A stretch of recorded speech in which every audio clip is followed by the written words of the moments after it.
rwose ntabwo nshaka ibyo bintu byo kunkunda, twabikora bikagarukira ariko ntabwo mbishaka ibyo ngibyo, ntabwo nshaka ko bigeraho, ntabwo nshaka gutandukana n'umugore wanjye. Catherine ndamukunda cyane. Ati rwose Catherine uramukunda? Catherine uramukunda? Njye si mukuru wanjye, nanjye ndagukunda nyine kandi nawe ndamukunda, nta wundi muntu nshaka.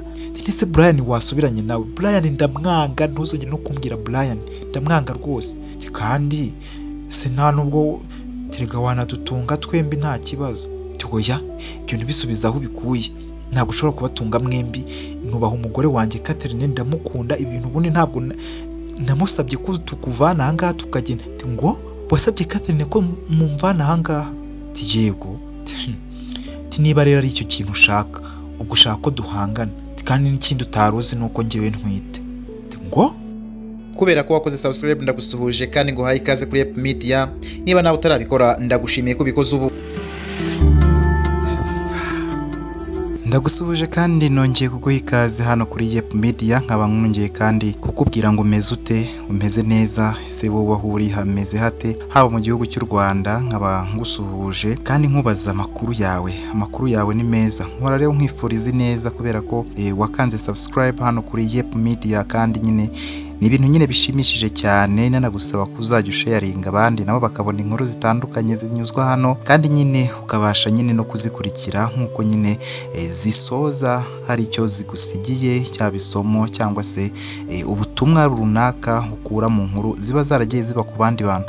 Rero ngusuhuje niba uherereye mu burasirazuba, mu burengerazuba bw'u Rwanda, nawe uherereye mu majyepfo cyangwa se uherereye mu majyaruguru. Nkaba kandi nguhaye ikaze kuba uherereye mu mujyi wa Kigali. Rwose wiyumve mu ikaze kandi nawe wumve yuko iyi nkuru cyangwa se ibyo tuganira aha ngaha kuri Yep Media biba bikureba kandi bigira icyo bigusigira mu buzima busanzwe. Njye rero nitwa Tiyunsanze nkuko mumaze kubimenyera. Tukaba dusuhuje abantu bari muri Amerika, Leta Zunze Ubumwe za Amerika n'ibindi bihugu biri ku mugabane wa Amerika yaba y'epfo n'iya ruguru, abantu baherereye muri Aziya, abantu baherereye i Burayi, ubwo ni mu Bufaransa, mu Bwongereza, Belgique ndetse n'ibindi bihugu nka Poland ndetse n'ibindi bitandukanye za Switzerland.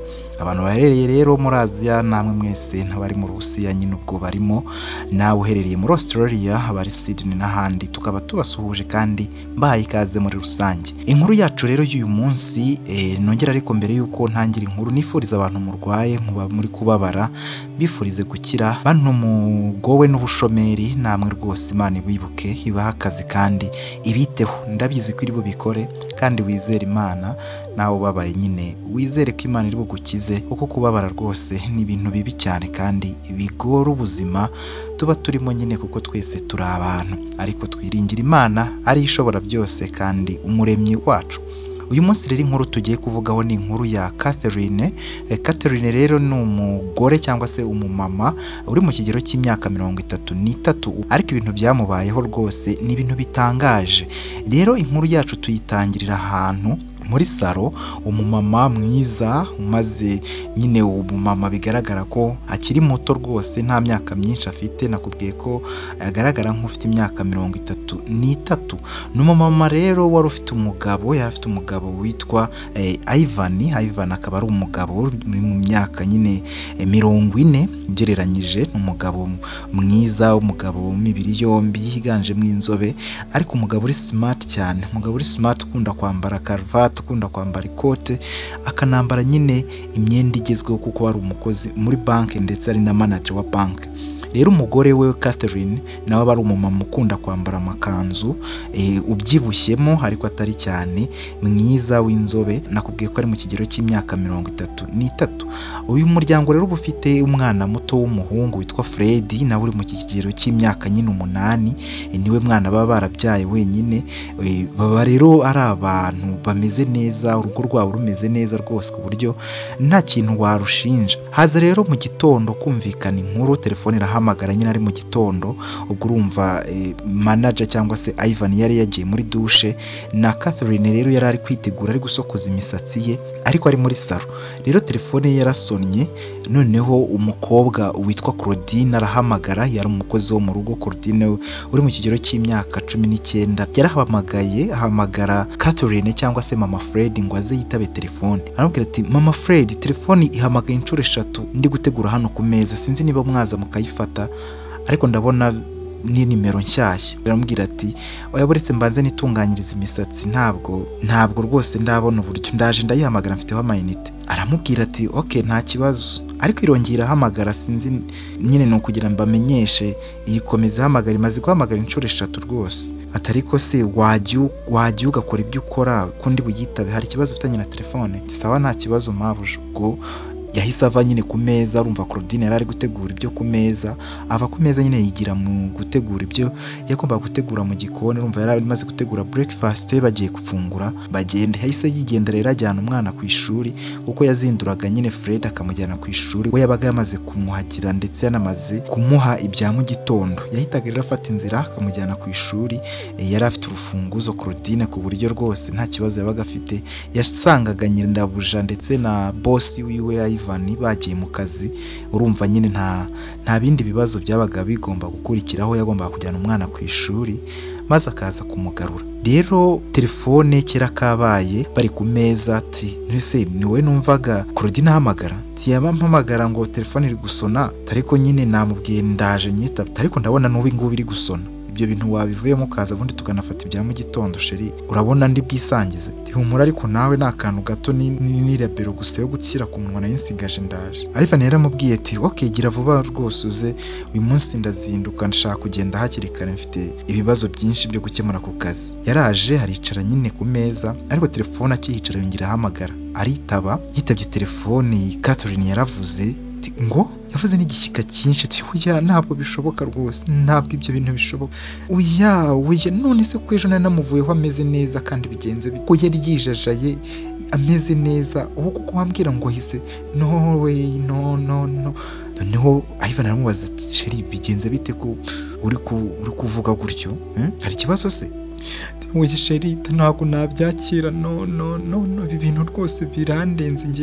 Ejo nari namwivireho ameze neza, ntabwo nzi ikintu gishobora ntabwo mbyumva rwose. Tinako miyo telefone yahise ayita aho ngaho, ahita ahaguruka aragenda ajya ku buriri aryamayo. Ivan yitabye telefone ati alo ndakumva, tumva neza, nagira ngo mbamenyeshe ko umubyeyi wa Catherine imaze kwitaba Imana, kandi nyine mwihangane ni hano ku bitaro, twari tubahamagaye, izi nimero zanyu n'umurwaza uziduhaye, muratubabarira nyine kuba mwatinze gufata telefone ngo tubamenyeshe, ariko twaye hafi no kubaherereza ubutumwa. Umubyeyi wanyu Françoise yitabye Imana.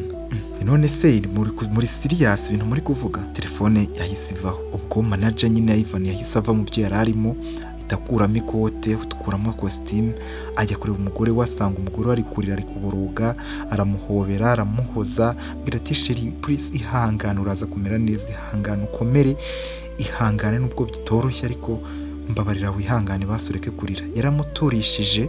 Bari abantu nyine bakiri bato bakundana, buri wese afite akazi, kuko Catherine yacuruzaga nyine, yari afite shop y'imyenda, yacuruzaga imyenda y'abagore ndetse n'inkweto z'abagore.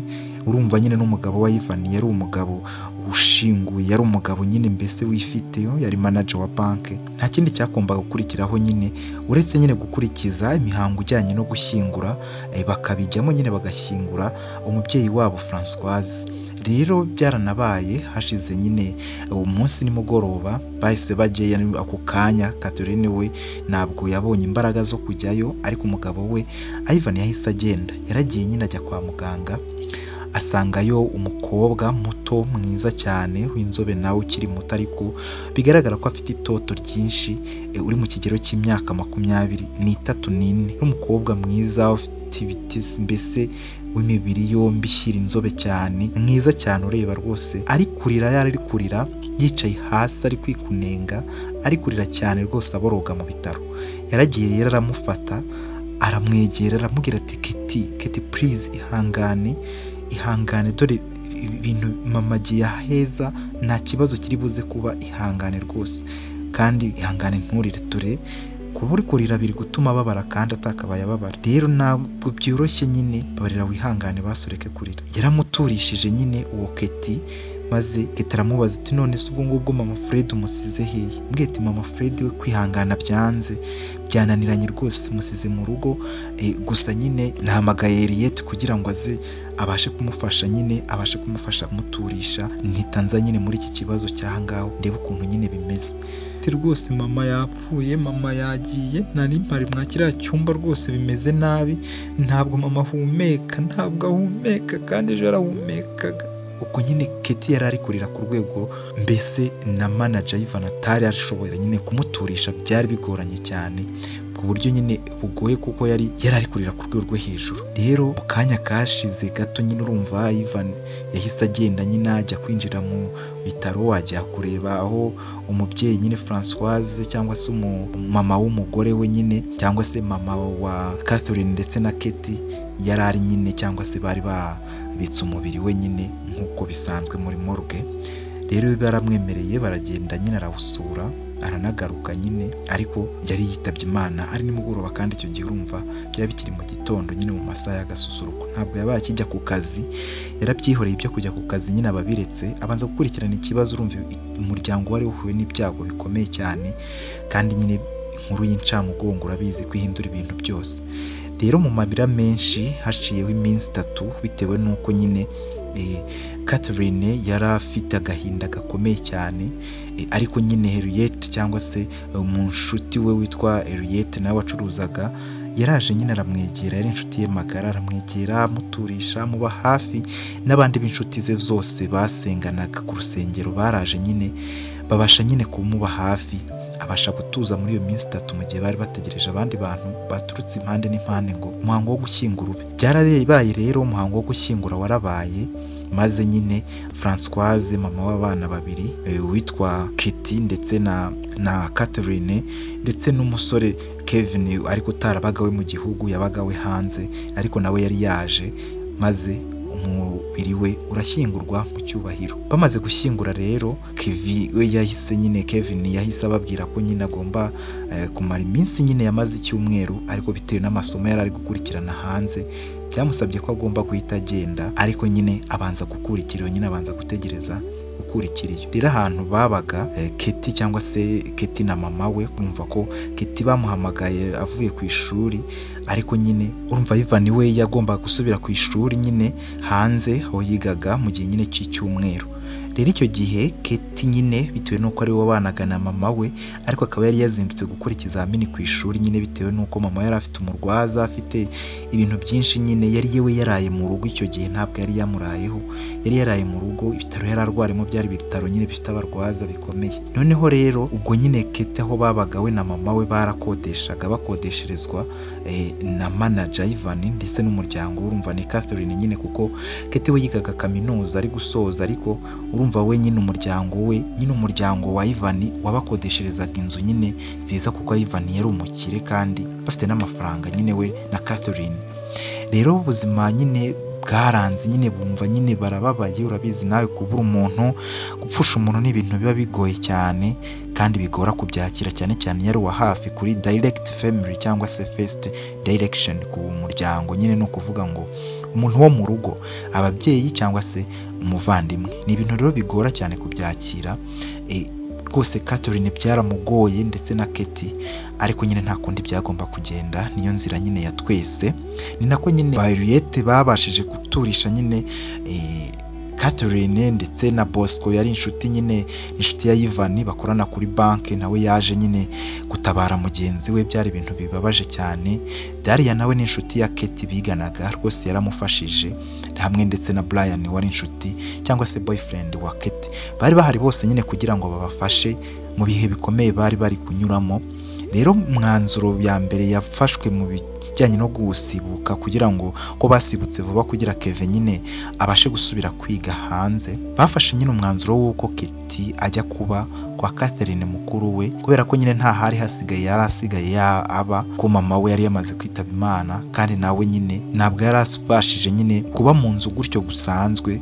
ahubwo byabaye ngombwa ko aza kuba nyine kwa Catherine nubwo yari yarabyanze mu gihe kirekire kuko bo bari baturanye n'ishuri ariko yaranze gusiga mama we yibera kwa mama we ariko nyine icyo giheho byabaye ngombwa ko nta kundi byagenda aza guturana nyine n'ishuri ajya kuba kwa Catherine ubuzima nyine bwarakomeje kwiyakira bikomeza kwanga, ariko umusore witwa Brian wari umushoferi nyine watwaraga amamodoka rusange, atwara bisi, yakomeje nyine kuba hafi Katie, amwihanganisha, amubwira ko ibintu nyine bizagenda neza. Nawe urabyumva nk'umuntu w'inshuti y'umuntu wabuze undi cyangwa se wabuze uwe, uba ugomba kwitwara mu buryo nyine bushoboka bwose, ukabasha kwereka mugenzi wawe cyangwa se umukunzi wawe ko uhari. Umunsi umwe rero Katie nyine yari yicaye ari wenyine mu rugo iwe. Icyemezo cyari cyafashwe cyo kugira ngo ahave, ariko nyine yabasabye ko yahamara nyine ukwezi, kubera ko amezi yari akirimo agombaga kumara nyine amezi 2, ariko bamwe iyo nzu nyuma kuko nyine watabikundaga cyane, nyuma yagombaga kujya kuba kwa Catherine, kuko nyine mama we Françoise ntabwo yari agihari, kandi icyo Ivan yishyuriraga iyo nzu we n'umugore we cyane cyane ni uko rwari urugo rurimo umubyeyi we, kandi nyine byari bigoye ko yajya kuhaba nyine cyangwa se yajya kuba kwa Ivan. Urumva rero Katie yari ahafite nyine amezi 2, ariko nyine byari bigoye. Rero iwe hatangiye nyine kuza Brian, akaza kumuturisha, akaza akamuganiriza. Umunsi umwe Brian yaraje nyine asanga Katie yicaye muri verandere, araza nyine. Brian yari umusore witonda cyane, utuje, w'igikara rwose, muremure ariko utari muremure cyane, ariko uhora ari busy cyane kubera ko yabaga nyine yatwaraga bisi za rusange, atwara abantu nyine, yabaga nyine ahuze cyane ku rwego rukomeye. Ariko nyine yagerageje muri iyo minsi kuboneka, agasaba uruhushya ku kazi, akaza nyine agasanga nyine aho Katie ari, akamutekera, akamutunganyiriza ibyo kurya, maze akamusanga nyine akamuganiriza. Umunsi umwe rero amaze gutunganya ibyo kurya nyine yahamagaye Katie kugira ngo baganire banasangire. Katie nyine yari uryamye, aragenda yaragiye aramubyutsa ati Katie please mbabarira ubyuka uzurye, dore umaze kunanuka, reba ukuntu umaze kunanuka rwose ku rwego rutangaje, ahantu hose amagufa, ubusa urabona kuko ibi bintu nyine biragoye, ariko ufite kurya, ufite kwiyakira, ukarya biragoye, ariko nyine igihe uza basi ngerageze nkora ibyo nshoboye akubashe kwiyakira. Katie nyine yarabyutse, yarasigaye ahorana igitambaro mu mutwe, mbese bigoye kwiyakira kuri we, byari byaramubereye rwose ihurizo rikomeye. Yaragiye nyine aramubwira ati nta kibazo Brian, ntukangireho ikibazo rwose, ujye undeka imyitwarire yanjye nyigumane, kubera ko ntabwo mama yamva mu mutwe, biragoye rwose guhita mwikuramo, dore niwe twabanaga muri iyi nzu, nta muntu wundi wahabaga, gufatwa afashwe bitunguranye, nta cyumweru arwaye, nari nzi ko binda ari ibintu bizatinda, akarwara bigatinda akazanakira, nta kintu cyakigoye kuri we uretse kubabara mu nda byonyine, nta kindi kintu rwose twatuza arwaye, n'indwara bari batarayibona, ariko reba ukuntu ahise yitaba Imana. Yaramubwiye ati rega kanseri hari igihe ifata umuntu nyine ugasanga byaratinze, rero iyo byatinze ni kuriya bigenda, ariko nyine ntabwo rwose yagiye habi, mama yagiye ahantu heza, ubu ngubu arishimye, yararuhutse, buriya buribwe yari amaze mu ibyumweru hafi 2, urabona ko nawe bitari byoroshye. Rero ihangane rwose, ubu ari kureba uri kurira, akareba utari kurya akababara, kandi ahantu ari ni heza, ari guseka, arishimye, kandi rwose ari proud yawe. Rero wakabaye ukomera, ukumva yuko aho yagiye yasanze abamarayika, kandi nawe ari umumarayika. Rero rwose sheri, ntabwo mbikunda kuko ubona umeze utya, basi mba ngira ngo niba mpari ugerageze ugarure nyine ubuyanja, tuganire izindi nkuru, basi ubashe kwishima, basi haguruka tujye kurya. Yaramuhagurukije nyine, urumva Brian yarigoraga akaza agafasha nyine Katie wari utakijya no kwiga, akamufasha, akaza akamutekera, bakaganira, akamuganiriza, akamwereka utugame muri telefone, bagakina filimi, bakarebana. Mbese we na Daria nyine umucuti wa Katie bamubaye hafi ku rwego rutangaje nyine. Muri icyo gihe cyose yagombaga kumara aho ngaho, ubwo manager nawe Ivan yanyuzagamo akaza nyine gusura Katie, akareba ukuntu ameze, akamubwira ati se Katie umeze ute? Ati nyine meze neza, ariko biragenda biza rwose Papa Fred, gusa biragoye, ntabwo nyine byoroshye. Ubwo Papa Fred yaramubwiye ati n'ibintu bigoye ndabyumva, na mama Fred rwose byaramugoye kubyakira, ariko nkeka yuko mama ari ahantu heza ntabwo twakabaye turira nyine ngo duhozeho, ahubwo icyo twakabaye dukora ni ukumwibuka, ariko tukamwibuka mu byiza kandi tukaba twaramwigiyeho mu masomo menshi yadusigiye. Rero ntabwo wakabaye ubabara gutyo ngo ukomeze nyine ubabare, ni ibintu bibaho, ariko nyine umva ko ari ahantu heza maze bigutera ishema ryo kumva yuko wakabaye nyine umushimisha ahangaha uri kandi ubikoresheje mu buryo bwo kwishima. Ivan nyine yari amuzaniye imbuto, amuzaniye ibintu byinshi byo kurya, amasupageti, amuzaniye utuntu twinshi. Urumva yari asigaje nk'ibyumweru 2 kugira ngo amafaranga yishyuwe y'inzu arangire maze ajye kuba kwa Ivan cyangwa se kwa manager. Keti nyine yaramushimiye abwira ati rwose Papa Fred murakoze cyane, murakoze rwose, ntabwo nyine urakubashimira, mwagaragaje kunyitaho kimwe na Brian, kimwe na Daria, bose n'abantu bambaye hafi, abana twigana, kandi rwose na Catherine mumwitaho rwose. Ndabizi ko biragoye cyane kuko nubwo tutabanye cyane Catherine nyine, ariko nawe ndabizi ko urukundo rwa mama yararubonye kandi byaramugoye cyane. Ubwo rero ni ukwihangana, nta kundi twabigenza nyine, kandi murakoze. Ubwo Ivan yarongeye nyine aragenda, arataha ajya mu rugo, asiga nyine Keti ameze neza ukurikije uko yari yamusanze. Ubwo iminsi yakomeje kwicuma nyine, Keti agasurwa nyine n'inshuti ze z'abanyeshuri ndetse n'abavandimwe nyine be, yabo yitaga abavandimwe, ndetse akanasurwa nyine na Brian yazaga kumureba buri gihe nimugoroba kubera yabaga avuye mu kazi yananiwe, ariko ntabwo yabanzaga no koga, ahubwo ahitagaza kureba nyine Keti ko yatetse, ko yakoze ibiki, ko yitayeho. Rimwe na rimwe agasanga Daria arahari, undi agasanga ntahari akabitunganya. Mbese Brian nyine yari umusore wita ku mukunzi we cyane, nubwo atabonekaga kenshi, ariko yamwitagaho nyine muri ibyo bihe bibi yari ari kunyuramo. Ubuzima bwarakomeje rero nyine maze bugeraho, ariko haburaga iminsi mikeya ngo yimuke, maze atangira gusubira ku ishuri.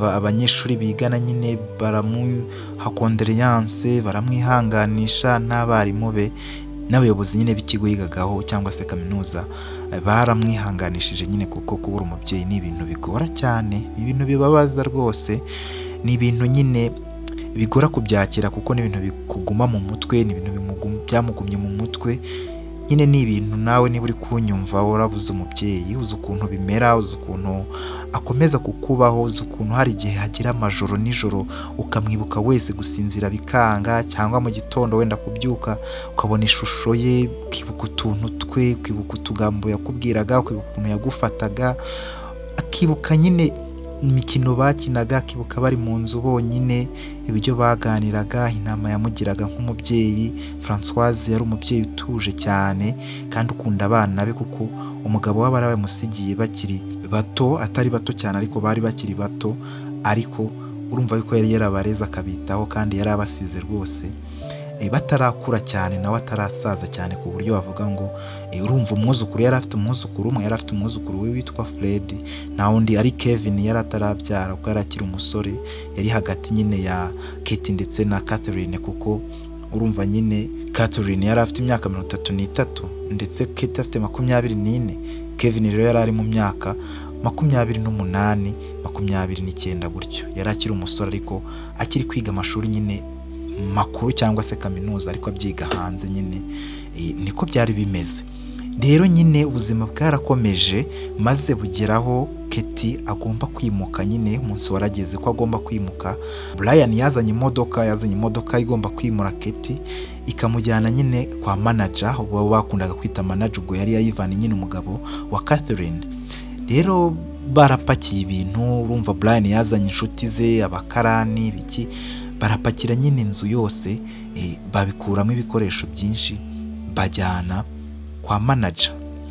Baragiye nyine, Keti nawe urumva yari yegereye ikigo, kubera ko aho kuva kwa manager aho yabaga nyine, cyangwa se Papa Fred umugore, cyangwa se Papa Fred umugabo wa Catherine, hari hafi n'ikigo. Ni ahantu yagendaga rwose, iminota itari hejuru ya 30 cyangwa 25 akabageze. mu kigo. Byari ibintu byoroshye, yari rwose ari ahantu hitegeye ishuri kandi rwose hagenda iminota urumva 30 n'iminota itari myinshi cyane ku buryo byagusaba ngo uratega, ntabwo hari kure rwose. Kitty nyine yatangiye gutaha nyine mu rugo, yatangiye gutaha mu rugo kwa mukuru we, atangira nyine kwiyakira. Urumva iminsi myinshi yabaga ari kumwe na Claudine. Claudine nakubwiye ko ari umukozi nyine wo kwa Catherine ndetse ari kumwe na Fred. Yamaze rero igihe, nakubwiye ko urumva yari ari gusoza amashuri yiwe ya kaminuza, icyiciro nyine cya kabiri cya kaminuza. Ni ibintu biba bitoroshye, yari ari gucamo ibihe bitoroshye, ariko nyine inshuti ye Daria yamubaye hafi rwose ku buryo buhagije. Urumva Catherine ni umuntu watahaga bwije. Catherine yacuruzaga imyenda, acuruza nyine imyenda y'abagore, niko nakubwiye inkuru igitangira, ndetse acuruza n'inkweto. Yari umugore uri busy cyane, ugira abakiriya benshi, ukunze kuba ari mu kazi ke cyane, yabaga ahugiye mu kazi. Ndetse nyine n'umugabo we kwari uko, ariko umugabo we muri weekend ntabwo yakoraga, ariko Catherine we yarakoraga muri weekend, ku buryo byari ibintu bigoye kubabona bombi bahuye cyangwa se bahuje, buri wese atananiwe. Ubuzima bwarakomeje rero, Kitty akomeza kubaho ngaho. Ubwo Brian Sheri we nyine akaza kumusura kwa Catherine cyangwa se iwabo Fred. Ubwo buzima bugenda bukomeza, hashira amezi hafi 3 Kitty nyine na Catherine batangiye kwiyakiramo gake gake. Rero umunsi umwe bari ku meza ari nimugoroba, manager yabajije Kitty, se Kitty umeze ute? Kitty aramubwiye ati meze neza, ibintu nyine biragenda biza ku ishuri, nyine hari ikibazo gihari, bansabye ko hari mwaza nyine mukajyayo, hari ikibazo nagiranye n'umwarimu, ariko nyine bansaba ko mwaza bitewe nuko ari ikibazo kiri serious, tukareba nyine ukuntu mwagikemura, kubera ko njyewe ntabwo ndi kumva ibintu ari kumbwira, nyine byaratandukanye cyane. Nifuzaga ko rero mwazaza ejo tukajyana niba byakunda, mukabasha kumpagararira nyine muri icyo kibazo.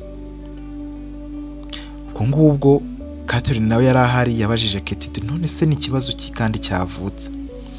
Nyine ngewe amanota yanjye narayakoreye, ariko mu gukorera amanota yanjye ntabwo rwose mwarimu yemera ko amanota nayabonye, kandi ngewe ndemeza yuko amanota y'ikizamini naragikoze.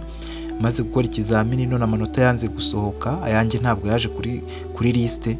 Rero kubera yuko nyine batari kubyumva, Dini yansabye ko naza kureba nyine umubyeyi wanjye, akaza nyine bakabiganiraho ko n'isomo ushobora kumfata, kandi bikansaba andi mafaranga y'umurengera kandi itari ngombwa. Ngewe nyine ntabwo numvikana na mwarimu kuri icyo kintu nyine. None se wowe urabizi neza ko isomo warikoze?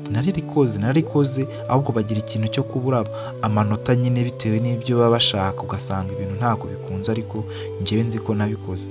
Ubwo manager aramubwiye ati humura Kitty, ejo nta kazi mfite, ni kuwa gatandatu nzaza tujyane rwose ikibazo gikemuke, ntugire ikibazo. Catherine yaramubwiye ati ariko nanjye ejo numvaga ntazakora, sinzi niba mwazataha kare nyine, kuko rwose ndagukumbuye rwose papa Fred, nkumbuye kwirwana nawe, reba igihe gishize, rero muzakemura ibibazo. Kitty si mu gitondo se muzabikemura? Ni mu gitondo nta kibazo, nituzinduka nyine, wenda bihindutse byaba ari sinzi, ariko ni mu gitondo. Okay, ubwo ngubwo nyine mu gitondo muze kugenda nyine, ariko rwose papa Fred uze kare, ndagukeneye rwose, hari ibintu ushaka kukubwira. Ubwo mu gitondo nyine Kitty ndetse na manager bagiye nyine ku ishuri, ikibazo barakireba, byirukamo. Manager baza, umwarimu hamagara Dini wari uhagarariye ishuri nyine rya Kitty, baraganira, barahuza ikibazo, baragikemura nyine. Basaba mwarimu gushakisha urupapuro aho yaba yararutaye nyine Kitty yakoreyeho, kuko n'abanyeshuri bemezaga ko uwo munsi yakoze, ariko mwarimu akavuga ko ataromese urupapuro bitewe nuko nyine ahari yarazi ko azabona amanota makeya. Ariko Kitty ntabwo we yari uko yabyemeraga, ahubwo yavugaga ko yaromese urupapuro. Ariko nyine baje kubikemura nyine, bashakisha uburyo ikibazo bagikemura, birakunda. Bamaze kugikemura rero, ngo Kitty yaherekeje nyine manager ku modoka, bari kuva nyine muri ofisi. Kitty yari umukobwa mwiza nkuko nabikubwira, mu kigero cy'imyaka 23-24, mwiza cyane rwose. kuko yari imibiri yombi ishyiriye inzobe rwose, yiganjemo inzobe, abyibushye atari cyane, ariko nyine yari afite umubiri woroshye ku buryo rwose ubwiza bwe bwagaragaraga buri wese abubona n'itoto yari afite. Rero yari umukobwa ukunda kwisanzura cyane kuri muramu we cyangwa se kubona akita manager Ivan, kubera ko nyine baba baramenyanye, nyine haba hashize igihe baziranye, kuko aba yaraterese cyangwa se yarakundanye na Catherine kera, ariko abasanganye na Keti. Rero amuherekeza ku modoka agenda amushimira ati rwose manager urakoze cyane. Wabamwita manager ntabwo abakunda kumwita Papa Fred, wabamwitira manager gutyo gusa kubera ko aba ari manager wa bank. Amubwira ati rwose manager ndagushimiye, sinzi rwose ukuntu nagushimira, nsigaye numva ibintu nkorera, uburyo unyitaho, cyagiye mama yitaba Imana, uburyo ari amezi wanyitaga, uburyo wazaga ukazana imbuto ukaza kunsura, n'ukuri kose ndabigushimiye, sinzi icyo nazakora ngo mbone ko nyine ubone ko nyine ngushimire kandi bimvuye ku mutima. Manager yaramubwiye cyangwa Ivan yaramubwiye ati oya Keti, uri umwana wacu kandi mama nyine aho agendeye ubu inshingano zo kuri wowe zatugiyeho njyewe na mama Fred, ubu nitwe biri ku mutwe byose. Ntuzigere wishisha rero kugira ikintu mbwira, ndi nka papa wawe, nubwo nyine ntari mu myaka yo kuba nabawe ariko nanabawe. So rero ujye wumva yuko rwose nta kintu ushobora kwishisha kumbwira, ntuzigere ugira mbarigo n'imwe ushobora kujya gushaka abandi bantu bwira bari mu kigero cy'uko nakabaye mugira inama. Ibibazo byawe nzabaho mama watari rwose, kandi na mama Fred ndabizi ko tuzaba tubirimo turi kumwe, ntabwo uzababara rwose mwana wanjye, ibintu bizagenda neza. Kandi ujye wirinda ibintu nyine byo gusopana n'abarimu, dore hari igihe bakwituniraho kandi bigatuma isomo rigufata ugasanga dutanze amafaranga atari ngombwa. Ujye witwararika. Bambwiye ko rwose uriya mwarimu usanzwe umusuzugura, sinzi impamvu. Tuwe ntabwo musuzugura, ahubwo sinzi iby'abashaka nyine. Abarimu baha bagira utuntu nyine two kugira ukuntu bagenda ku muntu kubera ko ataba yumva ibintu nk'uko babyumva nyine. Rero ntabwo nyine mba mbishaka. Rero iyo mbabwije ukuri usanga bandakariye kugeza aho bangenzeho, bisobora no guteza ibibazo nk'ibi. Ako rwose ngiye narakoze, kandi no mu ishuri ndi umuhanga, wabaza n'abanyeshuri. Toke ntaribi nyine, urabizi ko mama Fred yambwiye ko uyu munsi ngomba kugenda nyine, tukaba turi kumwe umunsi wose, yarankumbuye nawe ndamukumbuye. Rero jya mu ishuri, ubwo ndakeka bikemutse kandi nta kibazo gihari. Ubwo Keti yaramubwiye ariko basi nyine reka nguhobere kugira ngo nagushimire rwose ibintu umaze iminsi unkorera, ukuntu nyine ukunda kunyitaho, mbese ukunda umuvandimwe wanjye, nanjye nkabibona rwose ukuntu wita kuri famiye yacu, kandi hari abantu benshi batabikora kandi b'abagabo. Basi reka nguhobere bigaragare ko nyine basi niryo shimwe naguha, nta kindi. Kunhobera gusa niba nyine ntacyo bitwaye. Yaramuhobeye, aramuhobera rwose cyane. Urumva nyine ni manager yahobeye manager nawe nyine amubwira ati ndumva umaze no kubamo umuntu mukuru, ndumva rwose maze gukuramo, maze kubyibuha, sinzi ibintu uri kurya. Ntabyo sibyo mungaburira se, ariko nyine ntabirenze, nyine meze neza kuba turi kumwe, mbona ndi mu muryango wishimye, nanjye mba nishimye, bigenda birushaho kumfasha nyine kwibagirwa amateka n'ibyahise nyine binjyana mu mwijima. Ni byiza kabisa. Ujye unareba Brian, buriya nubwo aba ahuze cyane, ariko ujye ugerageza kuvugana nawe maze urebe ko wakugenda uva nyine muri iyo cyangwa se muri icyo cyiciro, ukaba nyine umuntu nyine utekereza ibintu byiza kandi ugendana n'igihe. Terega Brian akunda kuba ari busy. Brian aboneka nijoro gusa, aboneka hari igihe uraboneka twanaryamye akampamagara simbashe kumwitaba, rimwe na rimwe nanaryamye. Buriya Brian rwose sinzi, ndamukunda nawe arankunda pe, arankunda anyitaho, ariko rwose mana Brian sinzi ikintu nzamukora basi ngo duhuze, niba azahindura akazi kandi njye mba mushaka cyane. Ariko rero nta kibazo, sawa, reka mba ngiye gende ndebe mama Fred, ubwo turaza gusubira nimugoroba nutaha, kandi amasomo meza wiyiteho kandi witonde cyane. Baratandukanye nyine, Keti ajya muri classe maze na Ivan nyine cyangwa manager arataha nyine ajya mu modoka arataha mu rugo. Yari afite imodoka nyine, urumva manager wa banki ni umuntu uba wiyubashye ukorana n'amafaranga menshi. Ubuzima bwarakomeje rero, Keti nyine yakomeje kwiga ataha kwa mukuru we, ariko nyine uko agenda arushaho kumara nyine igihe mu rugo niko yakujya atangiye kujya ashyikirana n'abantu bo mu rugo barimo nyine manager. Urumva nyine ntabwo Ivan yakoraga muri weekend, kandi muri weekend Catherine we yarakoraga uretse ku cyumweru gusa babaga bagiye gusenga, ariko ubundi ntabwo kwa gatandatu ho yabaga ari mu rugo. Rero inshuro nyinshi Keti ntabwo we yajyaga ku ishuri muri weekend, rimwe na rimwe yaranasibaga, ugasanga nyine afite umwanya munini mu rugo, ugasanga yateguye afatanije na Claudine wari ushinzwe nyine ibyo guteka no kwita kuri Fred, rwose ugasanga nyine ibintu byose byateguwe. Rero Catherine yatahaga bwije, yatahaga mu masaa 2 z'ijoro, kandi we nta modoka yari afite. Byari ibintu nyine byo kuba busy cyane, kandi yagombaga gukora akazi nk'umuntu uri gushaka iterambere ry'urugo, nta kundi yari kubigenza. Ubuzima bwaricumye rero cyangwa se bwarakomeje. Noneho umunsi umwe Brian yaje gusura Keti nyine kwa Ivan ari nimugoroba. Ahageze rero yasanze Keti ari ku irembo yicaye muri varandere, maze aramubwira ati chérie, tibite? Ni sawa. None se ko naguhamagaye telefone ntuyifate, bite byawe? Ambwiye ati phone se kutayitaba hari icyo bitwaye? Ntabwo uzi ko umuntu ashobora kuba adafite telefone koko Brian? Twoye ariko ntabwo bisanzwe ngo uhamagara inshuro 6 phone utayitaba kandi mu gihe gitandukanye. Tuzi ko nari ngize ngo hari ikibazo wagize, ntumva ndababaye cyane. Toya nta kibazo nagize, ariko nta mayinite nari mfite. Ariko ntabwo bisanzwe Keti. Ubwo hari hashize amezi hafi 6 mama nyine Keti yitabye Imana, nyine Françoise yitabye Imana, nawe agiye kumara amezi 4. Ubwo urumva aho ngaho nyine kwa mukuru we Catherine. Rero mu burakari bwinshi Keti yahise abwira Brian ati ubundi se telefone nyitabe, ntumbwire amagambo yandaje cyangwa ngo tuzabonana sinkubone. Buri gihe Brian muri weekend ntabwo nshobora kukubona, mu minsi y'imibyizi ntabwo nshobora kubona, ngo uri mu kazi akazi uhoramo kandi utana akazi bwoko ki?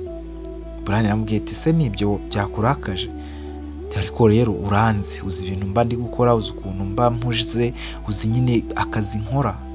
Akazi nkora ntabwo ari akazi ko kuvuga ngo ndigenga, ntabwo ari akazi ko kuvuga ngo nditsamuye ngo ndabonetse. Ntabwo ndi nkawe, wowe uri umunyeshuri, ushobora no gukarotisha isomo, ushobora ni ibintu rero bigoye cyane, ni ibintu bingoye. Gusa nanjye ntabwo mba nishimiye rwose kukubona nyine wambuze. Cyane n'igihe muhamagara nkakura, ngahamagara Daria kandi yaguhamagaye uritaba, akambwira ngo fone yawe uriho ngo muranavuganye. Kucyo bwo utakimfata? Hashize rwose iminsi uri kunyitwaraho gutya, n'igihe unyitabiye ukanyitaba udashaka tuvugana, gushaka kujya kuryama, ibintu nk'ibyo, kandi urabizi ko ntabikunda. Keti aramubwira ati rero njyewe niba utari unabizi, ibi bintu njye maze kubirambirwa. Maze kurambirwa umukunzi udashobora kumbonera umwanya, maze kurambirwa umukunzi udashobora gufata n'igihe ngo dusohoke basi tugende tuganire ku bibazo dufitanye. Mperuka keya zawe mama agipfa, ahashize amezi 4 kuva nazamo hano. Ntabwo urigera rwose unyereka ko nkiri umukunzi wawe, cyangwa wabonye abandi bakobwa musigaye mukundana. Tiwerega hariya bitandukanye, hari anazaga kugusura rimwe na rimwe nkarara. So urumva ntabwo byakunda, ntabwo Keti, ntabwo byakunda ko bimera nka kuriya. Kiriya gihe byari ibintu byoroshye, wabaga uri mu nzu wenyine, wari ufite ibibazo byinshi nagombaga kukwitaho ku buryo butandukanye n'uburyo nagombaga kwitaho mu bihe bya mbere. Hano rero waje biratandukanye, hano uri kwa mukuru wawe. None se aha ngaha uretse kuza nyine nkaza muri varandere hanze tukaganira, urumva naza se nkaza mu cyumba cyawe nkaba nagupfumbata, urumva se nakuganiriza ibintu kiretse twasohotse? Nangirira amasaha yo kumanywa menshi, urabizi ko no muri weekend ndakora, no ku cyumweru urabizi ko nkora, mbona off rimwe mu kwezi. Ibyo byose urabizi. Rero aka kazi nkora nta kandi nabona nkaretse, kandi nawe uracyari kwishakisha, uracyari ku ishuri. Ninda kurira amafaranga, urabona tuzabaho dutese? Ntabwo rega kuba hano kwa manager kwa Ivan ari abakire ukeka ko nawe uzaba umukire. Ni ibintu tugomba gukorera, ntabwo rero ari ibintu watekereza yuko njye ngomba gukora nawe kwiga kandi ibintu tukabigeraho. Rero kubonana iyo bigabanutse ntabwo nkwanze, ndahari Brian, ndagukunda cyane rwose Keti, ntukantekerereze ibi.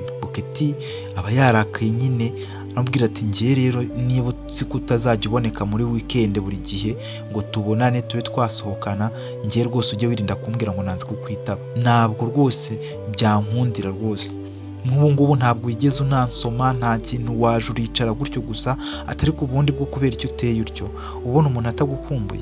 Niba nkubwiye ngo nsome kubera icyo wumva yuko utansoma, cyangwa nkabanza nkakubwiriza, ubu se ngiye rwose ntabwo nsigaye ntakuzi rwose, ahubwo uri kuntera agahinda kurusha ko wanteraga kera ubu ngubu utarabona akazi. Aho akazi aho kuhaboneye ibintu byarahindutse, ndetse wigize busy ushaka kumpa amafaranga nta mafaranga ngiye mba nshaka ko uza tukaba turi kumwe kandi nkakubona igihe cyose ngukenereye, niba ngukeneye nkakubona. Ese we ntabwo uba unkenera ubundi, kubera icyo we wigira nka marayika nkaho utabunkeneye, cyangwa ufite abandi wenda muba muri kumwe ntabwo namenya, n'ubundi sinkwizera. Abashoferi barabavuze, ariko ntukaburyo. Ni ryari njye nawe wigeze unkekera ibintu? Ni ryari wigeze ubona nshurashura? Njye ndagukunda wese, niba rero ari ibyo bintu utangiye Keti, njye ntangiye kugukemanga. Kuba ntaboneka menya ngo hari ibyo mba ndimo, niba hari ibyo mba ndimo ugomba kubiha agaciro. Kuki mbanje se nkiyiba nkanga no gutaha mu rugo, nkaza ntaranoga kugira ngo nyure hano kubera ko wiriwe mu rugo ngo ngusuhuze byonyine? Naho gusoma se tuba tugomba kuganira no ku bibazo mbere y'uko ngusoma, kubera ko njyewe iyo nguhamagara inshuro 6 ntiwitabe telefone wangiza ukambwira ngo nze hano ngusome, nze kugusoma se ngusomamo ibiki? Ibyo ngibyo ntabwo ntuzumve ko ngiye niyo twashwanye ikibazo hagati yanjye kitarakemuka nawe ntuzigere wizera ko ngiye nshobora kwirengagiza ngo ndagusoma ngo ndakora ibiki. Never, ntukabintekerezeho. Niba rero niba udashaka yuko njyewe nzajya nkubonera igihe, wangiza ukaza ukananyivumburaho gutyo, ahubwo sinzi ikintu uri kumara hano. Niba utumva ko nakubona ngo ukeneye, niba wumva yuko uzajya ubigenda uko ubibonye ngo ubone ngo rimwe ngo off ngo mu kwezi, gusa ibyo ngibyo ndi igiti se? Ngiye ndi ivaze waje gutera aha ngaho, tukundanira iki se? Tuzatuvugana kuri telefoni gusa, ibintu bya telefoni njyewe ubwo nyine ugenda ukora ibyo ushaka. Ngiye ntabwo ngiye izo telefone ndazirambiwe, unabyumva.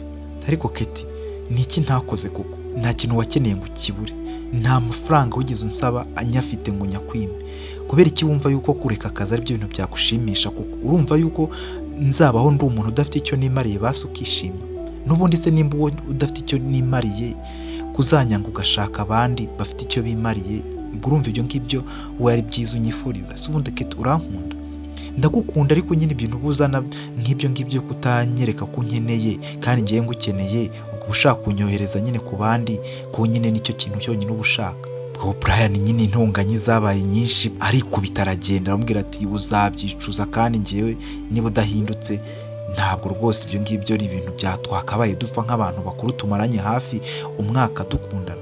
Keti nawe yarivumbuye cyane aziza Brian ibintu byo kuba nyine Brian atamubonera umwanya uhagije ngo aboneke. Ubuzima bwarakomeje rero, ubwo Brian ntabwo yongeye guhamagara Keti. Keti nawe yanze kongera guhamagara Brian, hashira icyumweru cyose batavugana. Ubwo Keti nyine yaravuye muri classe nyine basohotse batashye, Daria yaramwegereye aramubwira ati se Keti, ko mbona usigaye utuje, nsigaye nguhamagara ntumfate, nsigaye nkuvugisha ndi kugutera story nkabona ntiwishimye, hari ikibazo ki? Wambwiye basi tukakiganiraho, niba ari na mama ukambwira tukajya wenda hariya nyine kwirimbi tukamusura tukamuganiriza, niba aricyo kibazo ufite ariko bigakemuka. Ntabwo mbikunda kukubona rwose uri muri iyo mood yawe si yawe Keti. Uri umuntu wisanzura, umuntu wigenga, uri umuntu uganira, sinzi impamvu usigaye witwara utyo. Ubwo yabwiye Daria ati Daria karame, ntabwo ari ngombwa, ni ibintu byanjye bwite. Ariko ni ryari habayeho ibintu byawe bwite n'ibyanjye bwite?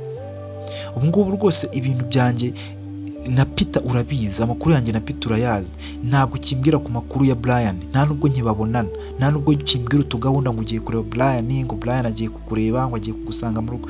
Ibintu byose nta kintu kimbwira, ahubwo urahora inamba, uratuje, ntabwo ushaka kumvugisha. Nsigenza nkwiruka inyuma usohoka ugenda, kuba ntaza rega iwanyu nuko nzi ko haba hari busy cyane, hari n'abantu benshi, ntabwo twakisanzura, mbona hama najya hatinyitse. Ako nanga twaraganiraga, kuki wahindutse? Ubwo Keti yaramubwiye ati Daria, ndakumva rwose mfite ikibazo. Nese ufite ikibazo ki? njyewe Brian twarashwanye. Brian ni umuntu wikundira akazi, ntabwo ashaka kumbona, ntabwo ashaka kunyiteza.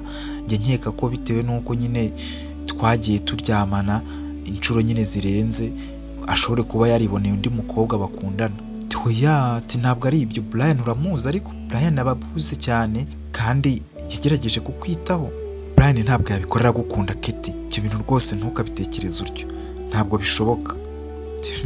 We ntabwo wabyumva nyine. None se kubera iki? Ahubwo we ntabwo ngo ukimufata. Njye na Brian yarampamagaye hashize rwose iminsi 3 niba atari nampamagaye ambwira ko ngo maze kwivumbura, ngo maze kwigira nabi. Ndamubwira nti Keti nta kibazo afite uretse nyine ibihe ari gucamo atariyakira. Arambwira ati ntaho bihuriye n'ibyo, ngo ntabwo ukimufata kuri telefone. Njye nagerageje gushaka uburyo mbikubwira, ariko nkabona nanjye uri kunyiranda.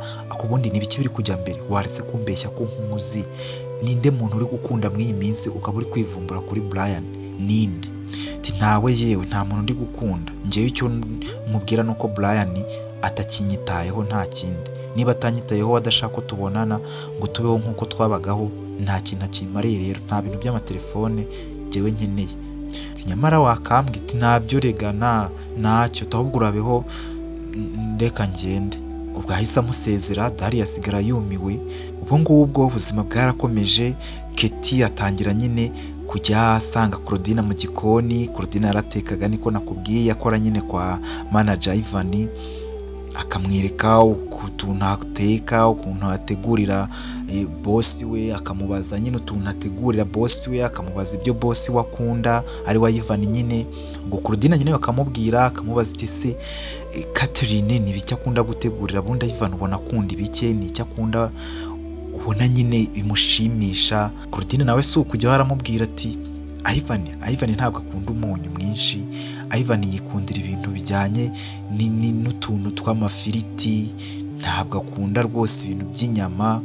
Yikundira ibintu bijyanye n'amafufu, yikundira ibintu nyine mbese dodo, ibintu by'imboga nibyo bintu akunda. Ntabwo akunda ibintu by'amafarini, ntabwo akunda ibintu n'ibyo bintu yikundira ibintu by'imboga, ibintu by'amafufu, agakunda ifiriti. Nibyo bintu mbona mabuja akunda kumutegurira cyane iyo yiwe ahangaha, kuko njyewe nyine ntegura ibisanzwe, ariko nyine iyo urebye niyo ari kurya n'ibyo bintu akunda kurya. Agenda nyine amwinjirira amubwira ati se waretse nkajya nza tugatekana.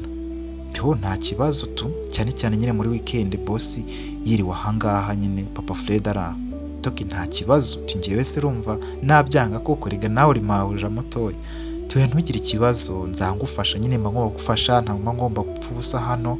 Niyo mpamvu ubona nyine nanjye mbashaka nyine kuza ngo ngufashe.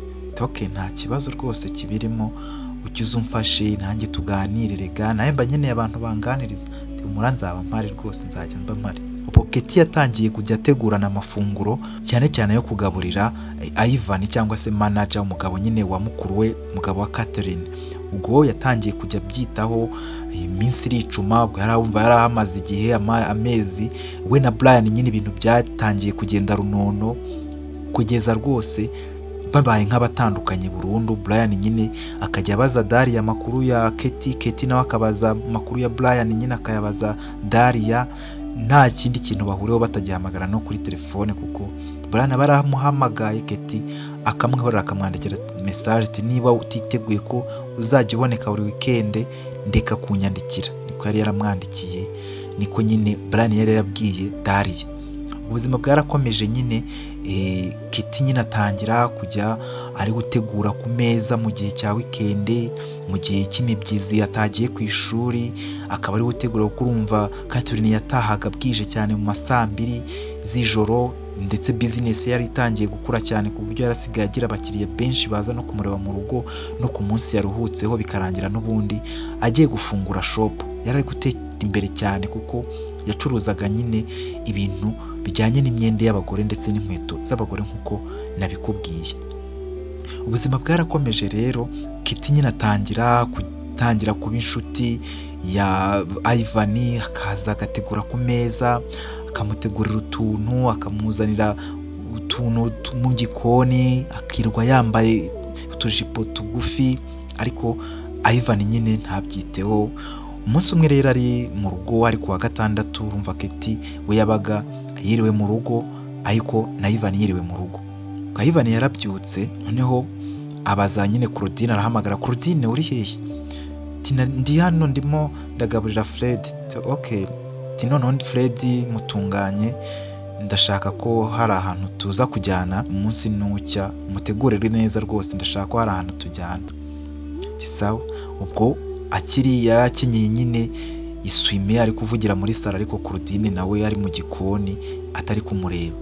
Ubwo ako kanya Keti yahise asohoka yamba akenyeye nawe agasume nyine ameze nk'umuntu ugiye koga mu gitondo nyine. Noneho ahita abona nyine manager Ivan ko ati oh wow, mwaramutse, waramutse Keti, umeze ute? Ntabwo meze neza. None se kandi hari ikibazo ki? Ahangaha hari umuntu uri kukubangamira, ni ikibazo cy'igihari.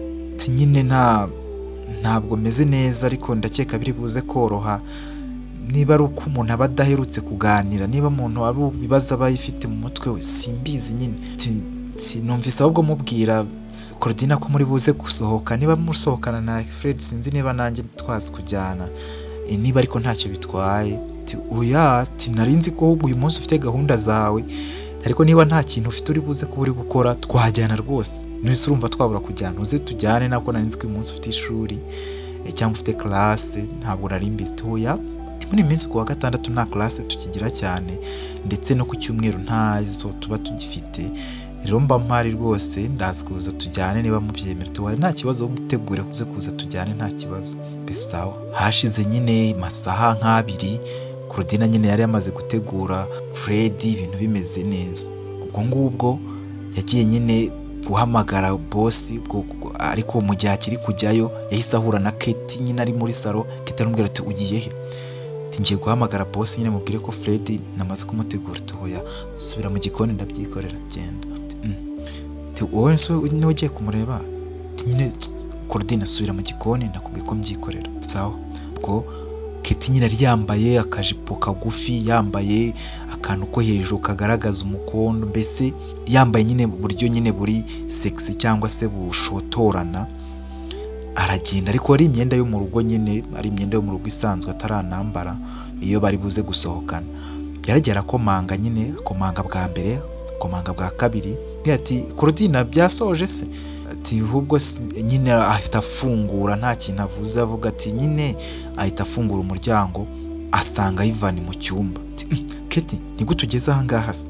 Oya, nta kibazo da, nese muratunguye hano, rega njya mpaza, hari igihe nza gusasa, hari igihe Catherine aba adahari, hari igihe ampamagara ngo nze nsase mu cyumba.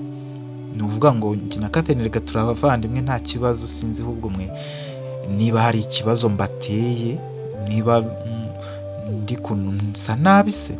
Oya, ntabwo usa nabi, ahubwo nuko ari ubwa mbere nkubonye muri iki cyumba. None se habaye ikibazo ki? Nta kibazo cyabaye rega manager, ntacyo. None se kuri hano?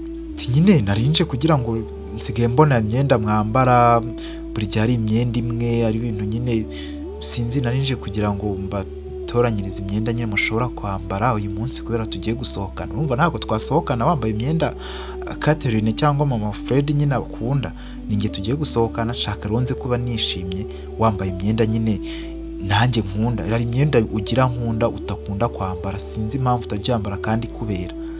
Yego se? Ya niyo mpamvu nyine narinje, nabanje no gukomanga. Ariko okay, nose ubwo ni nk'iyihe nawe rwose ugira udushya wa mukobwa, ni nk'iyihe se ubu ngubu?